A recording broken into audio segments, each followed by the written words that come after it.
Welcome to Watch Crazy, and today we're going to take a look at 5 amazing facts about luxury watches you probably never knew. But before we get started, please ensure to like, share and subscribe for more great videos like this one. So without further ado, let's jump right in. At number 1, the world's first self-winding or automatic watch. Surprisingly, many people believe the very first self-winding watch to be the Fortis Harwood displayed at Baselworld in 1926. And yes, this was certainly the very first self-winding wristwatch. It was invented by a British watch repairer from Bolton, John Harwood. The mechanism was actually invented by him in 1917, so almost 10 years earlier, and the designs were finally patented with the financial backing of a chap by the name of Harry Cutts on the 7th of July 1923, and of course with the combined efforts of Fortis in designing the watch to accompany the movement in 1925. However, the very first self-winding watch was invented exactly 140 years earlier, in 1777 by Abraham Louis Perelle. There is sadly very little information documented about this great man, other than he was born in the Swiss mountains, his father Daniel was a carpenter and farmer, and in the 1780s he sold many of his watches to Abraham Louis Breguet, who made some improvements to the movements and sold them on under his name. This groundbreaking horological invention worked on exactly the same principles as modern-day self-winding watches. At number 2, the screw-down crown. This little ingenious contraption which acts as a waterproof seal is quite often and wrongly attributed to the founder of Rolex, Hans Wilsdorf. However, Hans was in need of exactly this invention for his waterproof watch, which Mercedes Glitz made history with wearing around her neck when making a second attempt at swimming across the English Channel in 1927. The watch winding system with screw-down crown was actually invented by Paul Perregaud and Georges Perret in 1924. Together, they applied for a Swiss patent on the 30th of October 1925, which was later granted on the 17th of May 1926.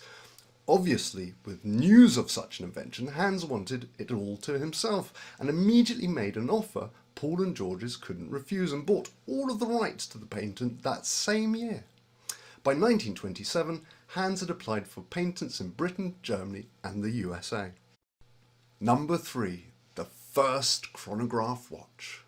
The term chronograph comes from the Greek word for time recording, chronographos. However, the inventor of the world's first chronograph had originally named his invention the computer de ties, which translates to third-party counter. Louis Monet, born to farmers in Bourges, France in 1768, started work on his third-party counter in 1815, and it only took him a year to complete. I mean, that's some serious dedication. In the early 19th century, the widely accepted precision of a good quality watch movement was within 1/10 of a second. Louis' third-party counter watch, however, was 6 times more precise. Today, most mechanical watches, including the Grand Seiko, beat it or vibrate at 21,600 or 28,800 and 36,000 vibrations per hour.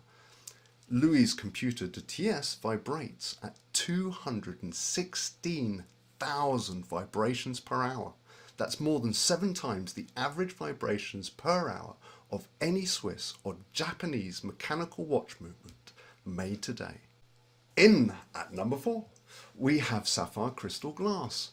Now, we cannot be sure exactly as to when sapphire crystal glass was first introduced on a watch, as there is currently no records of this. Well, at least online, anyway. However, when searching for antique and vintage watches, we do start to find a few pocket watches from the late 1800s, such as this magnificently rare Patek Philippe from 1893, being sold on Chrono24, link in the description below.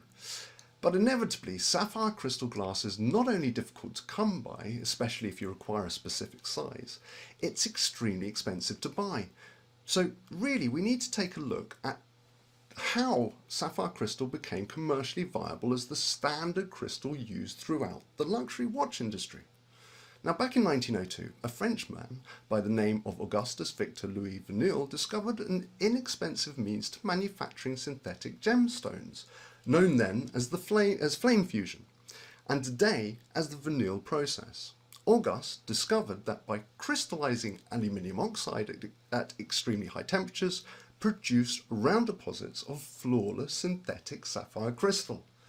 But as we well know, sapphire crystal is the second hardest substance on this planet next to diamond. So in order for these round deposits to be sliced into thin layers for watch crystals, diamond cutters and polishers had to be used. By the 1920s, or the Roaring Twenties as they are otherwise known, we start to see many of the top watchmakers from Omega to Patek use synthetic sapphire crystal. Another interesting fact is, due to the means in which sapphire crystal glass is cut, the date magnification, or cyclops, is made separately and simply glued into place after. And finally, at number 5, we have spring bars.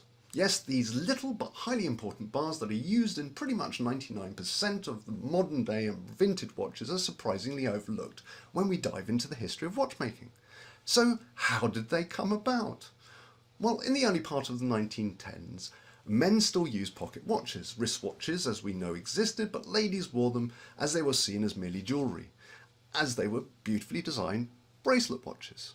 It wasn't until around the mid to latter part of the 1910s, around 1917, with the introduction of men's military wristwatches at Baselworld, that wristwatches were starting to grab male attention. It was kind of like a James Bond wearing a Rolex Submariner moment. However, these first in the way of wristwatches, commonly known as trench watches, used a fixed semi-rectangular bar to attach either open-end or NATO-style leather straps to. So immediately we would suspect that from around 1917 onward, a new means of attaching leather straps to watches was just in the making. That couldn't be further from the truth, because in the latter part of 1913, a gentleman by the name of Charles Dupelier had just started to work on his convertible wristwatch invention. On the 11th of December 1915, he applied for a patent which he was granted the following year. Here we can clearly see the stepping stones to the creation of the first watch spring bar.